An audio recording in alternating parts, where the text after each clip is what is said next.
Donc pour cette troisième partie, Jean-Pierre, Oui. Je voudrais te demander d'aborder avec toi la dimension interculturelle de la représentation de la femme, tout d'abord dans les cultures tribales, puis après on arrivera plus à notre époque pour échanger un petit peu. Donc toi qui as un peu voyagé et qui as beaucoup étudié le sujet, est-ce que tu peux nous témoigner de voilà, Oui. ça? Mais dans chaque culture, il y a des tabous, il y a des barrières, des jalons, et il y a des cultures qui sont plus ouvertes que d'autres par rapport à la sexualité.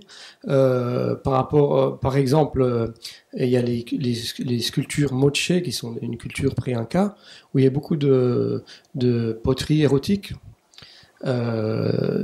C'est assez fascinant, ces poteries. Et donc la sexualité est vue comme un moyen de rencontrer Dieu ou même comme présentation d'un acte sexuel. Et mais c'est vraiment un vaste sujet. En parlant, on pense aux sculptures de Gond où il y a l'homme et la femme qui sont côte à côte et ils sont toujours sexués. Les femmes ont toujours leur vulve et leur sein et les hommes leur pénis, contrairement à ce qu'on retrouve dans nos cultures occidentales où il y a le sexe est toujours masqué. Donc il faut vivre le corps de manière complète, bien sûr. Mais bien évidemment, je pense aussi au livre de Luc Lézio où il racontait, je ne sais plus quel est le titre de ce livre, où il racontait qu'il avait voyagé au Panama et qu'il trouvait les femmes d'une beauté incroyable. Mais la beauté vient aussi de l'appartenance culturelle, le bien-être de vivre ensemble, le bien-être d'élever les enfants, de vivre en harmonie avec l'homme. Et souvent, cette harmonie sexuelle se trouve au travers de cultures qui n'ont pas de texte. Parce qu'il y a un neurologue nord-américain qui s'appelle Schlein, qui a écrit The Alphabet versus the Goddess. Et il a voyagé en Grèce et il a vu toutes ces statues nues, de femmes nues et d'hommes nus. Et après, il s'est dit, mais qu'est-ce qui s'est passé? Pourquoi après, les hommes n'étaient plus nus et les femmes non plus? Leur sexe était toujours masqué. Et il s'est un peu aperçu qu'au travers de l'histoire, plus les cultures avaient développé la littérature, le texte, plus les femmes étaient réprimées. Comme au temps de Gutenberg, la Bible a été imprimée, et ça a beaucoup réprimé les femmes, la jouissance des femmes, le corps de la femme, la monstration du corps de la femme. Et je trouve ça un livre très intéressant, de comprendre comment le texte et l'image sont toujours en conflit, parce que finalement, la femme, c'est l'image. C'est l'image pure. Il n'y a rien de plus fabuleux que l'image d'un corps de femme nu ou en extase sexuelle. Alors justement, tu as en partie répondu, mais ma seconde question, c'était donc, comment sont représentées les femmes dans les arts primitifs?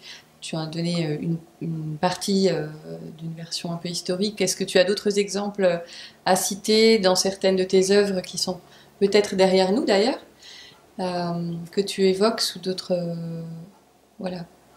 cultures? Oui, premièrement, ici, on le voit mal, mais c'est une image érotique qui vient du manuscrit de Turin. J'avais vu cette image au Volkskunstmuseum à Vienne. Et c'est fascinant, l'érotisme de ce papyrus. C'est vraiment fascinant parce que c'est une femme avec une grosse verge qui entre dedans et qui a des jambes toutes écartées, qui est en extase. Donc on peut penser à ces images égyptiennes. Dans la Rome antique aussi, il y a beaucoup d'images érotiques. Mais je pense surtout à la culture hindoue, où il y a tellement de vulves partout, ce qu'on appelle les yonis, qui sont sanctifiées et où les gens vont tous les jours faire des offrandes. Ils mettent du beurre dessus, ils mettent des fleurs. C'est un hommage à la féminité, à la vie, à la beauté. Et bien sûr, malheureusement, je n'ai pas vécu en Inde, mais je suis très fasciné par la philosophie hindoue. Et je viens de lire les Upanishads, c'est un immense livre, et chaque fois, ça m'apporte énormément pour justement éveiller ma conscience au monde et développer ma joie. Et je pense que quand on voit des images de peinture hindoue, la femme est toujours en extase, ou soit c'est comme la déesse Durga qui détruit le monde et qui le recrée. Et mon travail, c'est un peu ça, c'est destruction, construction.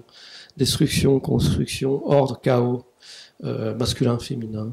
Tout se mélange et se recrée et se dynamise dans une espèce d'énergie vitale subliminale.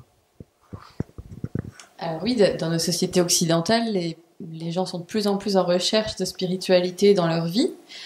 Je parle en général, et peut-être de plus en plus dans des pratiques qui les amèneraient à une conscience du corps, à un éveil de la spiritualité, tels que des gens qui sont amenés à pratiquer le yoga, d'autres qui vont aller plus dans la religion, etc. Tu parlais de cette énergie sexuelle en Inde, elle porte un nom, c'est la Kundalini, que si elle se réveille, elle apporte aussi la joie. Dans la culture, les différentes méthodes sont proposées pour essayer de stimuler ou de réveiller cette Kundalini. Je trouve que c'est un sujet intéressant, elle s'appelle sûrement autrement dans d'autres pays, d'ailleurs, cette énergie sexuelle qui est source pour moi de vie, de joie et de créativité en fait. C'est comme ça que je l'entendrais aussi. Alors pour cette dernière partie, je te propose de venir justement plus à notre époque, dans notre société, où on est dans une culture de masse qui amène bien des gens à être dans un rapport au matériel et à l'argent, qui dans un rapport de société de consommation qui n'amène pas l'éveil des consciences, comme on l'a dit un peu dans la première partie en introduction. Cette culture de masse, est-ce qu'elle laisse une place pour la spiritualité, et comment on peut se réouvrir au monde, en fait? Bien évidemment, non. La culture de masse laisse une place à l'individu pour qu'il achète des choses, du nouveau iPhone et tout, mais pas du tout pour la spiritualité. Je pense que ce qu'on appelle spiritualité aujourd'hui, c'est un peu des ersatz de spiritualité. Ça me paraît un peu difficile d'appréhender la spiritualité sans avoir de révélation mystique. Pour parler de mon parcours, j'ai eu la chance de voyager au Mexique, en Égypte, et chaque fois, c'était une révélation cosmique, une dimension cosmique. Aussi dans les tranches chamaniques que j'ai pratiquées à New York. Donc je me méfie un peu des gens qui vont aller chercher leur spiritualité comme on ira aux champignons. Je pense pas que ça fonctionne comme ça. Je pense qu'il faut être humble par rapport à la vie, savoir aussi connaître ses limitations, et puis essayer de voir les choses avec le cœur, comme disait un petit prince, quoi. Mais je voulais revenir aussi aux images que j'utilise, parce que j'ai oublié de parler de ça. J'utilise beaucoup dans mon travail des mangas japonais. Et dans ces images, il y a beaucoup d'images de bondage, et ça peut provoquer des polémiques. En particulier, j'ai des amis qui me connaissent et qui disent que je suis un pervers sexuel en utilisant ces images. Mais je pense que c'est plutôt un moyen de montrer comment, au travers du corps, grâce au cerveau et à l'extase, on peut accéder à une dimension spirituelle. Justement. Il ne faut pas oublier le corps dans la dimension spirituelle. On en a parlé précédemment. C'est vraiment grâce au corps qu'on entre là-dedans. Et peut-être que la mort, on perd le corps, on entre dans une autre dimension, mais on n'en sait rien finalement. Je pense que c'est préférable d'entrer dans cette dimension spirituelle aujourd'hui et maintenant. Alors, pardon. On pourra poursuivre toutes ces questions avec le public lors de la Biennale des Arts qui sera à la fin du mois d'octobre à Besançon, à Micropolis. C'est du 27 au 29 octobre, je crois. Si des personnes sont intéressées pour en savoir plus sur ton travail, c'est une occasion, une opportunité de venir te rencontrer. Et en tout cas, j'invite largement les personnes à venir sur cet événement. Merci Jean-Pierre pour cet entretien, merci pour cette rencontre et pour notre échange très riche. Écoute Méliane, merci à toi, merci à tous d'avoir écouté cette vidéo, et puis bonne chance pour tout, et à bientôt. Merci.